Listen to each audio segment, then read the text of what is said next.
क्या कहूँ, कैसे कहूँ, कुछ भी कहा नहीं जा रहा। आज का दिन बड़ा ही इमोशनल रहा, बहुत दिल को छूने वाला रहा। मैंने पूरे दिन बहुत ट्राई किया और सोचा कि आज लता जी को, जो हम सभी भारतीयों के लिए माँ की तरह हैं, उन्होंने हमारे देश को न जाने कितनी बार गौरवान्वित किया है, हमारे देश की संस्कृति में अपना बहुत बड़ा योगदान दिया है। उनको श्रद्धा सुमन अर्पित करूं, लेकिन पूरे दिन मन ऐसा बंधा रहा, इतना भरा रहा, कुछ कहने और सुनने की हिम्मत नहीं हुई। और दूसरी बात ये भी है कि उनका व्यक्तित्व, उनका आभा मंडल इतना विशाल है और इतनी स्मृतियों को समेटे हुए है कि समझ नहीं आया कि उनके बारे में कहाँ से शुरुआत की जाए, कहाँ पे ख़त्म किया जाए। क्योंकि स्वर तो अनंत है, साइंस भी मानता है, विज्ञान भी मानता है कि स्वर जो हम बोलते हैं वो कभी ख़त्म नहीं होता। और लता जी के बारे में अगर हम बातें करते हैं तो कहीं ना कहीं हमें उनकी इस दिव्य प्रतिभा की नज़र हमें दिखती है। आप देखो, भारत ही नहीं, पूरे विश्व में लोग बहुत परेशान हुए जब उन्हें खबर मिली। पाकिस्तान से आप देखो, जो फवाद चौधरी हैं, उनके इंफॉर्मेशन मिनिस्टर, उन्होंने अपना कंडोलेंस लता जी के लिए भेजा। तो अगर ओवरऑल सिनेरियो की बात करें, इतना विशाल उनका व्यक्तित्व है। बचपन में उन्होंने पता नहीं कितना मुसीबत सहा होगा, कितना कुछ झेला होगा, तब जाके उस ऊंचाई पे वे पहुंच पाई होंगी। 13-14 साल की उम्र में उन्होंने अपने घर का खर्च चलाना शुरू कर दिया था, उन्होंने गायन करना शुरू कर दिया था, बहुत सारी बातें हुई थी। और उस वक्त जो ज़माना था वो पतले स्वर वाले गायकों का नहीं था। उस वक्त जो है मोटी मोटी आवाज़ें चला करती थी, और लता जी पतला गान, उनका जो गला था वो पतला था, तो लोग कहते थे चल नहीं पाएंगी। तो बहुत स्ट्रगल उन्होंने किया, और उनकी विनम्रता, उन देश के प्रति उनका समर्पण, लोगों के प्रति उनका प्यार, क्या क्या याद करें हम, क्या क्या भूलें। जब बॉम्बे में 2008 में आतंकवादी हमला हुआ था ताज होटल के ऊपर, और न जाने कितने ही निर्दोष हमारे देश के अनमोल जाने हमने खोई। उस वक्त भी मुझे याद है, 2008 की घटना वो भूलती नहीं है। टीवी स्क्रीन पे देख के हम लोग रोते रहते थे काफ़ी, आंखें रोकने का नाम नहीं लेती थी। और लता दीदी भी अपने घर पे बैठ के मुंबई की और लोगों की दुर्दशा देख के खुद को रोक नहीं पाई और फूट फूट के रोई। तो ऐसा प्रेम जिसके अंदर भरा पड़ा हो, संवेदनाएं जिसके अंदर भरी पड़ी हो, आप देखो कि उन्होंने कितने मुश्किल से जो मुकाम हासिल किया। और मुझे अभी एक डॉक्टर APJ अब्दुल कलाम, उनकी एक बुक मैंने पढ़ी, तेजस्वी मन। उसके अंदर कलाम सर ने बहुत खूबसूरती से बयां किया है कि उन्होंने इतनी मुश्किल से अपने जीवन को जिया, और उन्होंने एक गरीबों के लिए एक अस्पताल भी खोला था पुणे के अंदर, जिसमें 30% जो इलाज है वो ज़रूरतमंद लोगों का मुफ्त में होता है। ये कलाम साहब ने उस पुस्तक के अंदर लिखा हुआ है। उन्होंने लिखा कि इतना दौलत और शोहरत पाने के बावजूद भी वो अपनी ज़मीन से जुड़े रहे, और उन्होंने अपनी जिम्मेदारियों को समझा। हम सभी की एक जिम्मेदारी है। हम जब इस धरती पे आए हैं तो अपना एक उद्देश्य और अपनी एक जिम्मेदारी लेके साथ आए हैं, लेकिन हम में से ज़्यादातर लोगों को उसका एहसास नहीं होता। हमें लगता है कि रोटी, कपड़ा, मकान यही बहुत है। इससे हमारा देश में क्या हो रहा है, कोई किसी को कोई ज़्यादा अपने आप से सिर्फ मतलब होता है। लेकिन आ, हम अगर आज अपने आप से मतलब रख पा रहे हैं तो उसके लिए न जाने कितने लोगों ने कुर्बानियाँ दी हैं। हमारे पूर्वजों ने अंग्रेजों से लड़ने में बहुत बड़ी बड़ी कुर्बानियाँ दी हैं। हज़ारों, लाखों, करोड़ों लोग सुभाष चंद्र बोस, चंद्रशेखर आज़ाद, नेताजी का त्याग तो बहुत बड़ा है।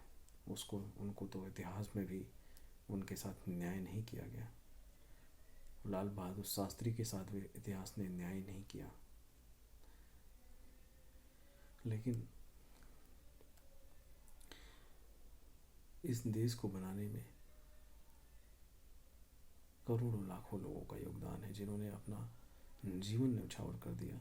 हमारे आर्मी के जवानों को देखो, वो हंसते हंसते अपनी जान कुर्बान कर देते हैं। लेकिन क्या हमने सोचा है कभी उनके परिवार कैसे जीते होंगे, उनके ऊपर क्या गुजरता होगा? कभी नहीं। हमें एहसास ही नहीं होता कि उनके ऊपर क्या गुजरता होगा। एक जो सैनिक है वो तो एक बार वीरगति को प्राप्त हो जाता है, लेकिन जो उसका परिवार है वो ताउम्र उस वेदना को, उस पीड़ा को झेलता है, महसूस करता है। उसके बावजूद भी हमें उन्हें सैल्यूट करना चाहिए। सच में हमें उन्हें सैल्यूट करना चाहिए कि वे रोज़ हंसते हुए उस वेदना को झेलते हैं। ये जितना आसान लगता है उतना है नहीं अपनों को खो देना। हमें लगता है कि उनका वो किसी और तरह से बने, वो भी हमारे तरह हैं, उनके पास भी दिल होता है, उनके पास भी उनकी ज़रूरतें होती हैं। क्या कभी पैसों से, पेंशन से आप उनके त्याग का बदला चुका सकते हैं? ऐसा कभी नहीं हो सकता। उन्हीं कुछ विभूतियों में हमारी लता मंगेशकर जी हैं। मैं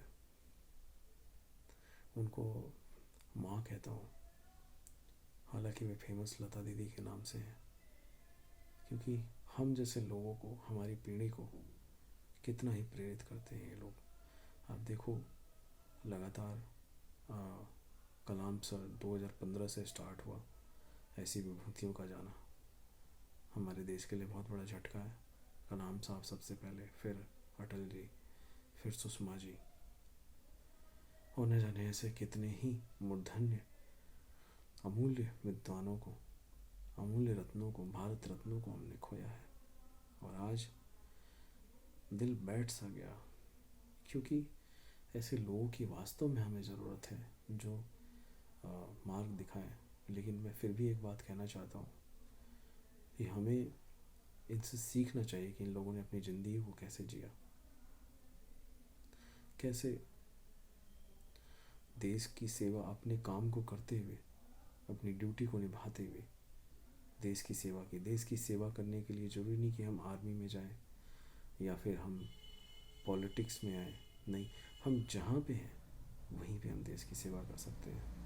ये बात हमें तब समझ में आती है जब हम इसके लिए सोचते हैं या हम इसके लिए समर्पित होते हैं।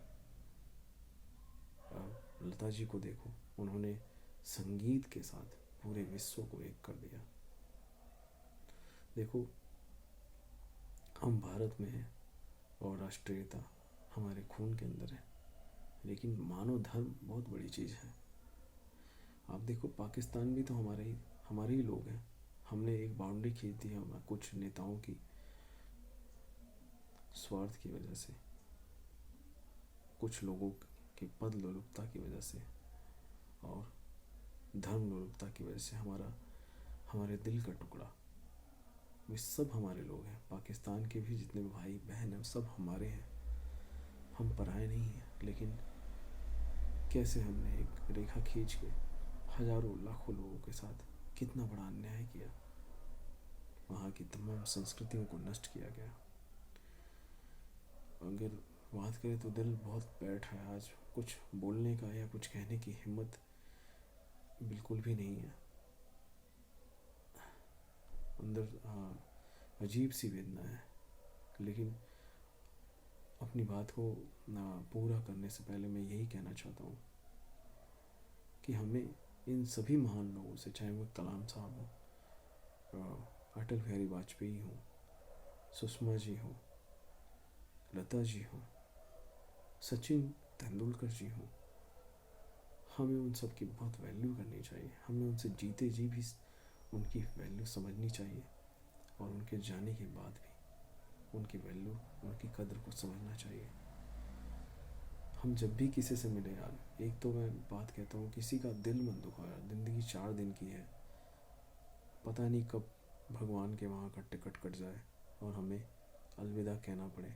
कुछ पता नहीं है, कभी कोविड है, कभी कुछ है, डिफरेंट परिस्थितियाँ बनी हुई हैं आज के टाइम में।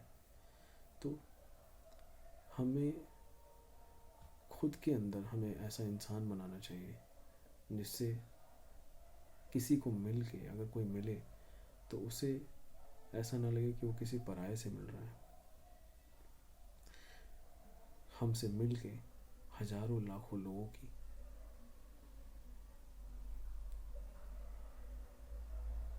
जो दिल की ख्वाहिश रहती है, लोग प्रेरित होते हैं।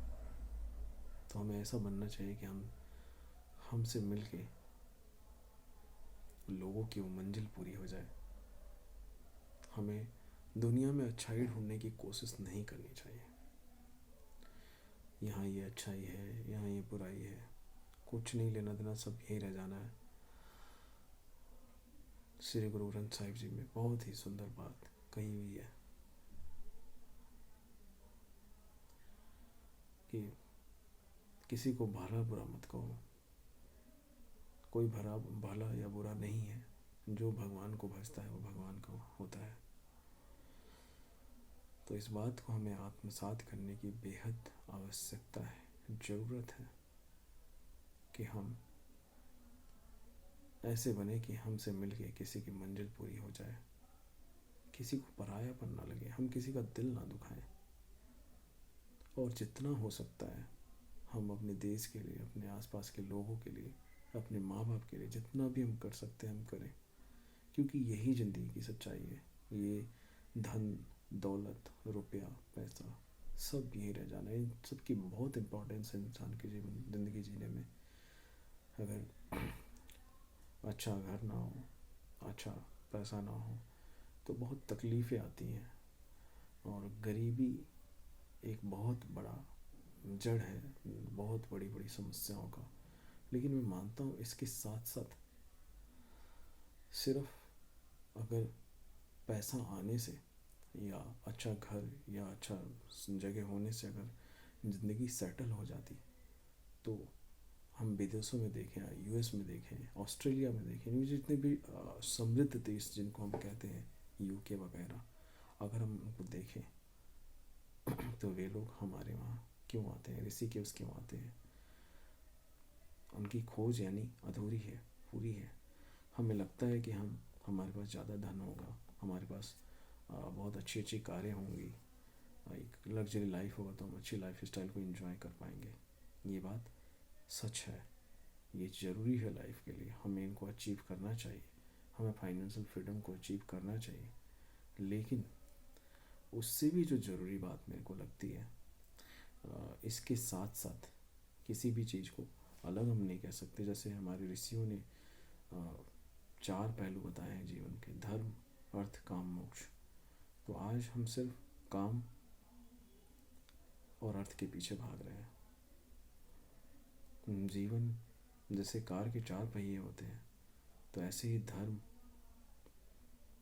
सबसे पहले धर्म को जानो, फिर अर्थ, फिर धर्म के साथ पैसे को कमाओ, फिर काम, फिर जीवन का आनंद लो, फिर उसके बाद फिर मोक्ष आता है सबसे लास्ट में। तो आज हमें अपने महापुरुषों को खोना नहीं है। हमें इनसे द्वारा इनके द्वारा ये जो हमें सीख मिली है, हमें उसको अपने साथ लेके आगे ताउम्र चलना है।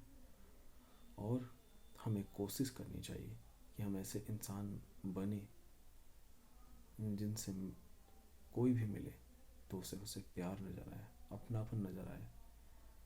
कुछ अगर हम किसी को नहीं दे सकते, अगर उसे हम हंस तो सकते हैं यार, हम उसे कुछ नहीं दे सकते तो उसका हालचाल तो पूछ सकते हैं, एक मुस्कान दे सकते हैं, अपना कंधा तो दे सकते हैं रोने के लिए।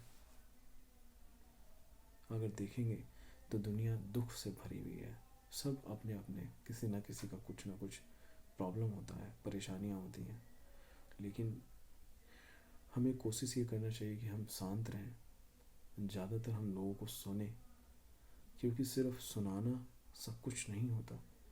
हमें लोगों को सुनना चाहिए, उनको महसूस करना चाहिए, और ज़्यादातर हमें चुप रहना चाहिए, साइलेंस रहना चाहिए। ये बहुत बड़ी चीज़ है अपने जीवन में। और हमें कोशिश करनी है कि हम अच्छा लोग ना ढूंढें बिल्कुल भी, हम खुद ऐसे बन जाएं कि हमसे मिल के लोगों को अच्छा लगे, उनकी ज़रूरतें पूरी हो जाएं। बस जीवन में है क्या, 4 दिन की ज़िंदगी है, अपने देश के काम आ जाए, अपने लोगों के काम आ जाए, यही असली धन है। लोगों से बड़ा धन इस दुनिया में कुछ भी नहीं है। अगर लोग ही ना हो तो दुनिया में हर एक चीज़ बेमानी है। आप ये कपड़ा क्यों पहनोगे नंगे घूमो, आप कुछ भी क्यों करोगे, डिग्री लेना, सब कुछ की वैल्यू तभी है जब हमारे साथ लोग हैं। और ये लोग कौन हैं? हम हमारे अपने हैं, ये पराये नहीं हैं। ये बात हमें गहराई से सोचने और समझने की ज़रूरत है। आज के समय में हमें प्यार बांटना चाहिए, चाहे वो कोई भी हो। लोगों को हंसाने की कोशिश करनी चाहिए, उनकी समस्याएं दूर करने की कोशिश करनी चाहिए, उनके ऊपर बोझ नहीं बनना चाहिए। इससे बड़ी श्रद्धांजलि नहीं दे सकते हम अपने महापुरुषों को।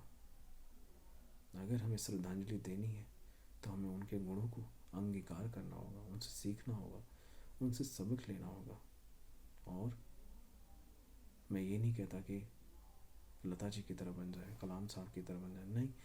हर एक इंसान अलग है, उसकी अपनी यूनिक आइडेंटिटी है।